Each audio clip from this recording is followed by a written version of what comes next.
Хятад улс дэлхийн 2 дахь том эдийн засгийн улс бөгөөд хамгийн том импортлагч орн юм.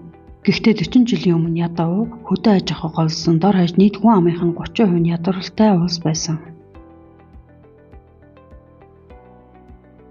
Энэ бүгд 1978 оноос Хятад улс эдийн засгийн томоохон шинжилгэүүдийг эхлүүлснээр өөрчлөгдөж эхэлсэн. Эхнийх нь газар тариаламжид илүү ургацаа дэлгүүр худалдаа алхахыг зөвшөөрсөн. Хөдөө аж ахуйн салбарын амжилт болон гадаад худалдаа илүү нээлттэй болон төрийн өмчөд бусад үйлдвэрийн газруудыг хөгжлөхөд хүргэсэн. 1980 онд Хятад улс Дэлхийн банк болон олон улсын валютын сангийн гишүүн болсон.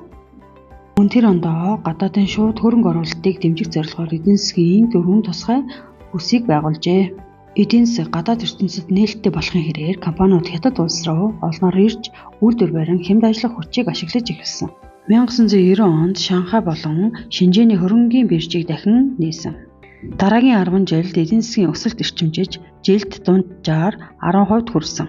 Хятад улс эдийн засгийн шинжилэл хийж эхэлснээс хойш 500 сая гаруй хүн ядуураас гарсан. Үүнийг эдийн засгийн гайхамшиг гэж нэрлэдэг.